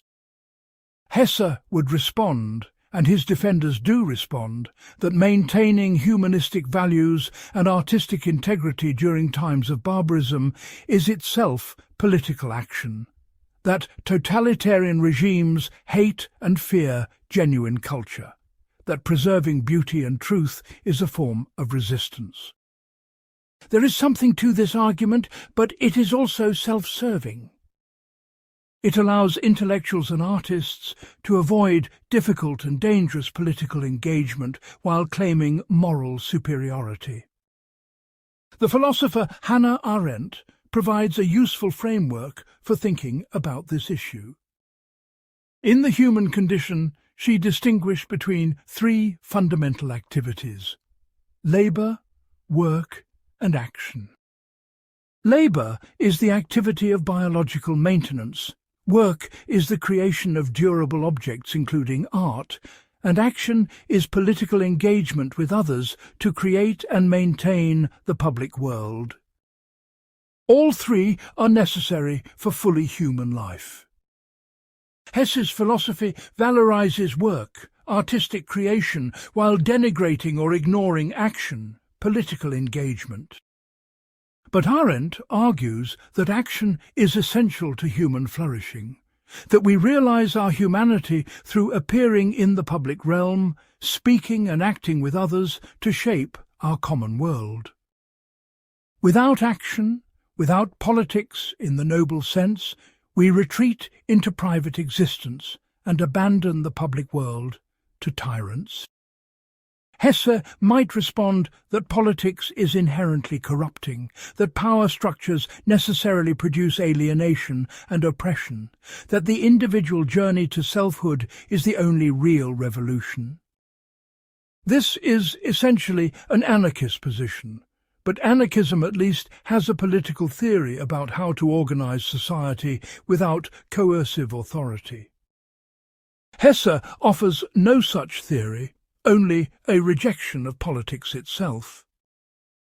The psychologist Erich Fromm, in Escape from Freedom, analyzed how individualism can become a flight from the anxiety of freedom into either authoritarian submission or automaton conformity.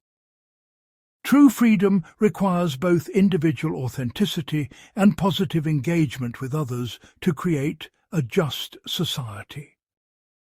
Hesse's radical individualism, by lacking any vision of positive freedom through collective action, leaves people isolated and vulnerable to the very forces he criticizes. There is also a class dimension to Hesse's apoliticism that cannot be ignored. His characters have the luxury of focusing on spiritual development because they are not struggling for survival.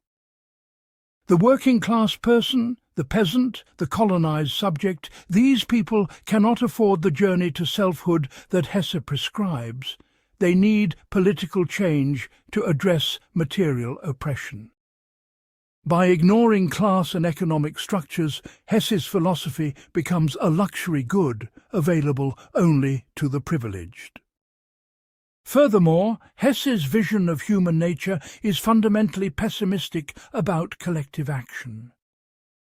He seems to believe that people in groups inevitably become mobs, that collective movements always degenerate into conformity and violence, that only the isolated individual can maintain integrity. But history shows this is false. People have organized collectively for justice, have created democratic movements, have achieved progressive change through solidarity and cooperation. The philosopher Jürgen Habermas offers an alternative vision in his theory of communicative action. Habermas argues that human beings can engage in rational dialogue aimed at mutual understanding and consensus, that we have capacities for cooperation and justice-seeking that are as fundamental as our capacities for domination and conflict. A philosophy that ignores these capacities and focuses only on individual inwardness is both descriptively inadequate and normatively impoverished. Perhaps the most damaging aspect of Hesse's individualism is its effect on his readers. Millions of people have read his novels and found in them permission to withdraw from political engagement, to focus on personal growth while the world burns, to treat relationships as instrumental to self-development rather than as valuable in themselves. This may not have been Hesse's intention, but it is the effect of a philosophy that valorizes solitary journeys and aesthetic withdrawal. Yet we should also recognize what Hesse does contribute on these questions. His critique of shallow collectivism and mob mentality is valid.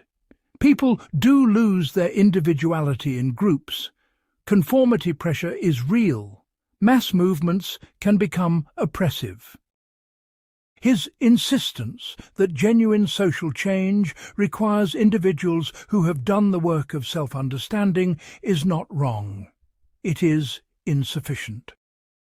We do need both individual authenticity and collective action, not one or the other.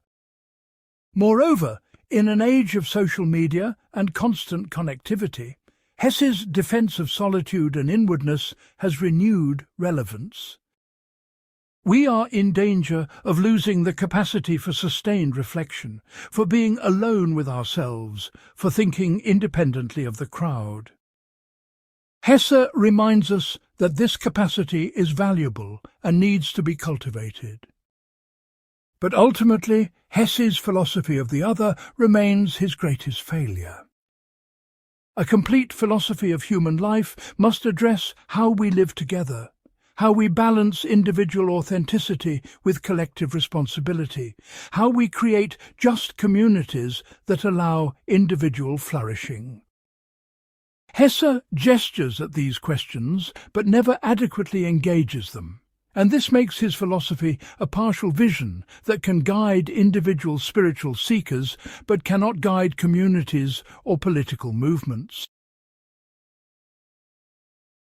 Part 8. Final synthesis and the scholarly verdict.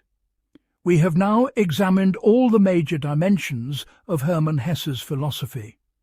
His theory of the journey to selfhood, his metaphysics of duality, his critique of bourgeois society, his engagement with Eastern thought, his aestheticism, his temporal metaphysics, and his treatment of relationships and politics.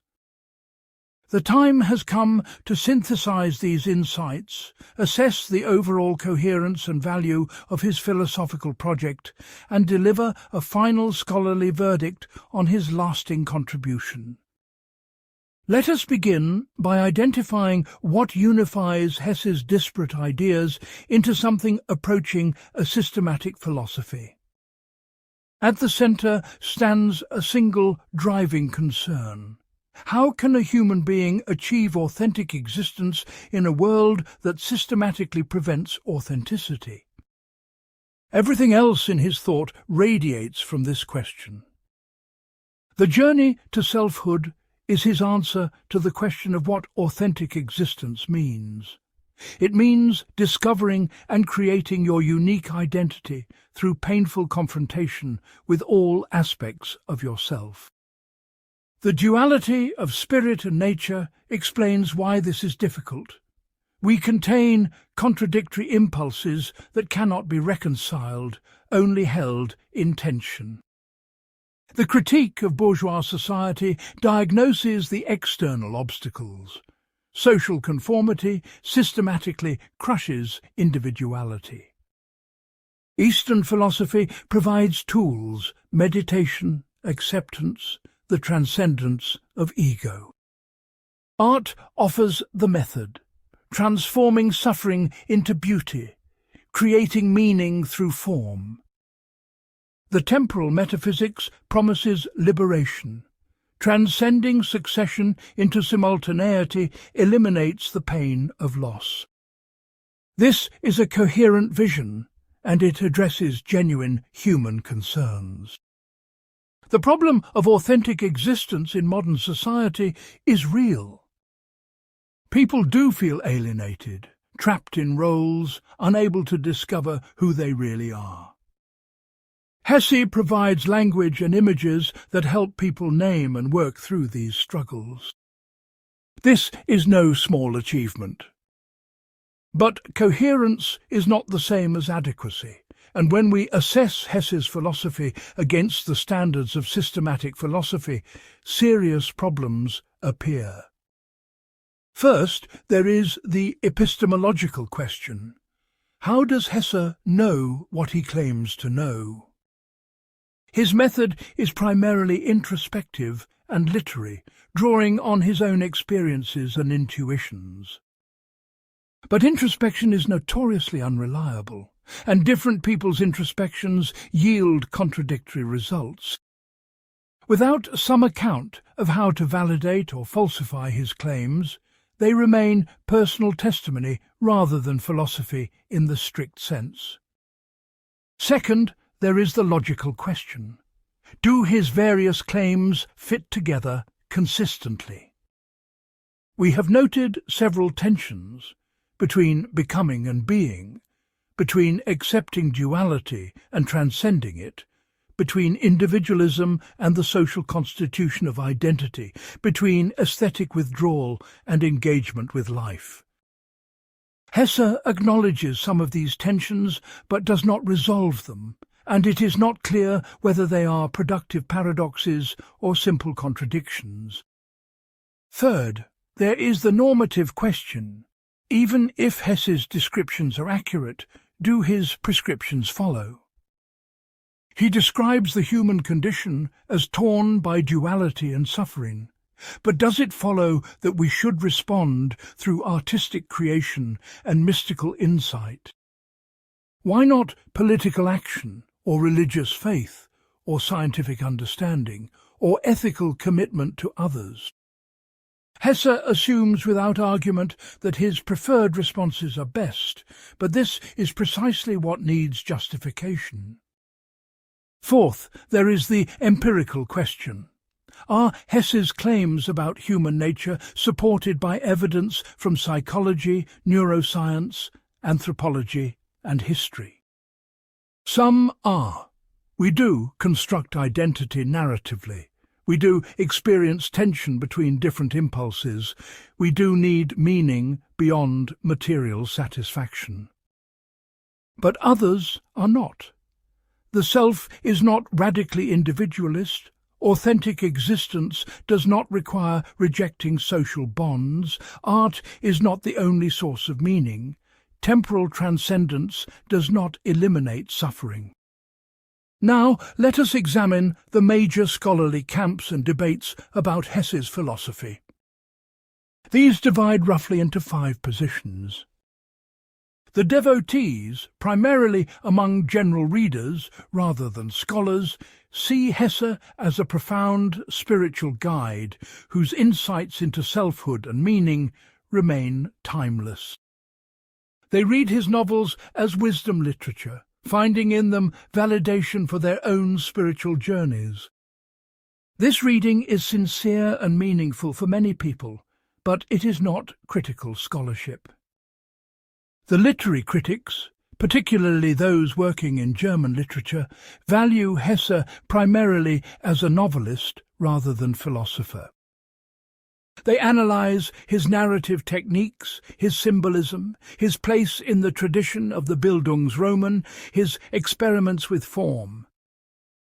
From this perspective, philosophical coherence is less important than literary achievement, and Hesse succeeds brilliantly as a creator of powerful narratives, even if his philosophy is problematic.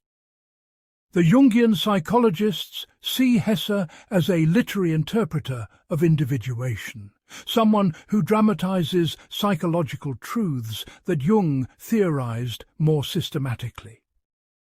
They read the novels as allegories of the psyche's journey toward wholeness, and they value Hesse's intuitive grasp of unconscious dynamics. This reading has merit, but tends to psychologize everything, missing the philosophical and political dimensions. The political critics, primarily on the left, attack Hesse for bourgeois escapism, for providing a pseudo-rebellion that serves as safety valve for middle-class dissatisfaction while changing nothing. They see his individualism as politically reactionary, his aestheticism as evasion of responsibility, his Eastern borrowings as Orientalist fantasy. This critique is often harsh, but contains important truths about the limitations and dangers of Hesse's vision. The comparative philosophers try to assess Hesse's synthesis of Western and Eastern thought, asking whether it represents genuine philosophical insight or merely confused eclecticism. The consensus here is mixed. Hesse grasped something important about limitations of Western rationalism, but his understanding of Eastern philosophy was superficial, and he projected Western romantic concerns onto Eastern concepts. Beyond these camps, there is the broader question of Hesse's historical significance and lasting influence. During his lifetime, from the 1920s through the 1960s, Hesse was enormously influential, especially among educated youth seeking alternatives to conventional values. The counterculture movement of the 1960s adopted him as a spiritual forefather, and millions discovered Eastern philosophy through his novels. But since the 1970s, Hesse's reputation has declined significantly in academic circles. He is rarely taught in philosophy departments, often dismissed as popularizer rather than original thinker. Feminist critics revealed the gender problems in his work. Post-colonial scholars criticized his Orientalism. Political theorists found his individualism inadequate for addressing systemic injustice. Scholars of Buddhism and Hinduism rejected his interpretations as distorted. Yet Hesse continues to be widely read by general audiences. His novels still sell steadily, and new generations keep discovering him. This suggests he meets some enduring human needs that academic criticism misses or dismisses. What are these needs? First, the need for narratives of transformation that take inner life seriously. In an age dominated by external measures of success, by quantification and optimization, Hesse reminds us that the inner journey matters, that becoming yourself is a real and difficult task. Second, the need for alternatives to pure rationalism and materialism. Hesse points toward mystical, aesthetic, and spiritual dimensions of experience that scientific worldviews often ignore or dismiss. Even if his specific formulations are flawed, the gesture towards something beyond the measurable and calculable resonates with many people. Third, the need for permission to not fit into conventional life. Hesse's protagonists are misfits who refuse bourgeois normality, and this gives courage to readers who feel similarly alienated. The validation that it is okay to be different, to reject the prescribed path, is valuable even if Hesse does not provide clear alternatives. Fourth, the need for beauty and meaning in response to suffering. Hesse's insistence that suffering can be transformed into art, that meaning can be created through form, speaks to the human need to make sense of pain rather than simply enduring it. These needs are real and important, and Hesse addresses them in ways that many people find helpful. The question is whether his philosophy provides adequate responses or merely consoling illusions. The strongest case for Hesse's lasting value would emphasize his role as a transitional figure who helped Western culture grapple with modernity's challenges. He articulated the alienation and meaninglessness that many experienced in the early 20th century. He introduced Eastern philosophical concepts to Western audiences, even if imperfectly. He insisted on the importance of individual authenticity against mass conformity. He demonstrated through his art that literature can be a vehicle for philosophical ideas. The strongest case against Hesse would emphasize that his solutions are inadequate and sometimes harmful. His individualism ignores the social nature of selfhood and provides no basis for collective action. His aestheticism is a form of privilege that evades political responsibility. His engagement with Eastern philosophy is superficial and orientalist. His treatment of women is sexist. His temporal metaphysics is based on experiences he misinterprets.